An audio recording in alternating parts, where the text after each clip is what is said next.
je vais répondre d'une manière qui, bien sûr, est un peu subjective et un peu contestable.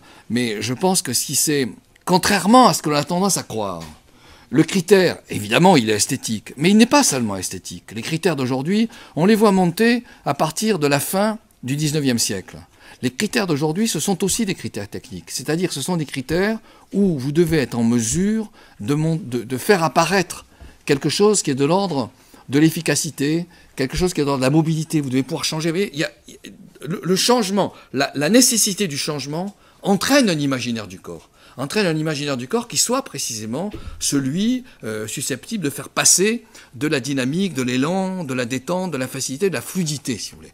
Donc ça donne, du coup, des corps qui sont quand même travaillés sur les lancements, le fil, vous voyez, assez long, assez haut, bon, et des corps incontestablement mobiles et toniques. Et la minceur, à ce moment-là, ce n'est plus la minceur dont je parlais tout à l'heure, quand j'évoquais l'image classique, c'est pas la minceur qui consiste à avoir un tour de taille extraordinairement serré, mais en même temps un corps qui, lui, ne manifeste pas forcément du muscle. C'est une chair molle, c'est une chair lascive, la chair de la beauté traditionnelle.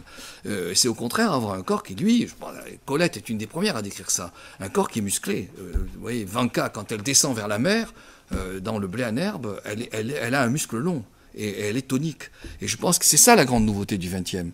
Alors à quoi s'ajoute autre chose qui me paraît tout aussi fondamentale, mais fondamentale, beaucoup plus important à la limite, c'est que vous posiez la question, appelons-la sociale, du rapport, vous voyez, de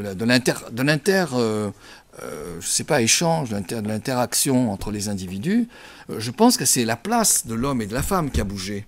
Autrement dit, pour aller vite et dire les choses d'une façon qui est vraiment de l'ordre de la caricature, la Renaissance promeut la beauté féminine de manière très forte et de façon, dans une certaine mesure, pionnière.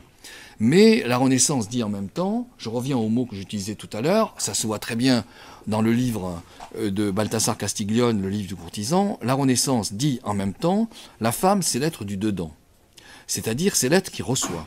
Alors évidemment, ça suppose une sorte d'élitisme, mais c'est quand même, c'est l'être qui reçoit. Donc c'est l'être qui fait le décor, c'est l'être qui installe du beau à l'intérieur.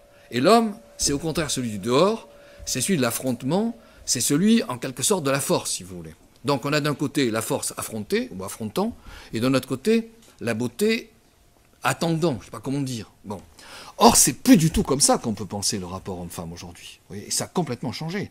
C'est-à-dire que la femme, bien sûr, l'égalité n'est pas totalement obtenue, ne nous illusionnons pas. L'égalité n'est pas totalement obtenue. Les rapports de salaire ne sont pas les mêmes, il y a certains métiers qui restent interdits, etc. Mais il y a immensément de métiers qui sont ouverts alors qui étaient impossibles. La femme, elle peut porter l'arme, elle peut entrer à l'armée. Je ne dis pas qu'elle est complètement libérée, ce serait aberrant de dire ça, c'est faux. Mais enfin, un immense pas est fait dans le sens de l'égalité. Ça veut dire quoi ? Ça veut dire que la femme n'est plus simplement porteuse de la beauté. C'est plus le deuxième sexe, c'est plus le beau sexe. Elle est porteuse de toute autre chose. Elle fait du marathon, elle lance le marteau, excusez-moi de prendre des exemples sportifs, mais ils sont parlants, elle fait du saut à la perche, etc. Elle peut avoir un spectre de qualité physique considérable, qui ne se limite absolument pas au thème de la beauté. Mais une fois que vous avez dit ça, réfléchissons à l'homme. C'est la même chose. C'est-à-dire que l'homme n'est plus du tout centré sur la force. Il peut avoir tout un ensemble d'autres qualités, y compris la beauté, y compris la séduction, y compris la passivité. Donc il y a quelque chose qui s'est complètement bougé, qui s'est complètement déplacé, qui fait que la qualité de beauté s'exprime autrement, mais son statut aussi est autre. Vous voyez ?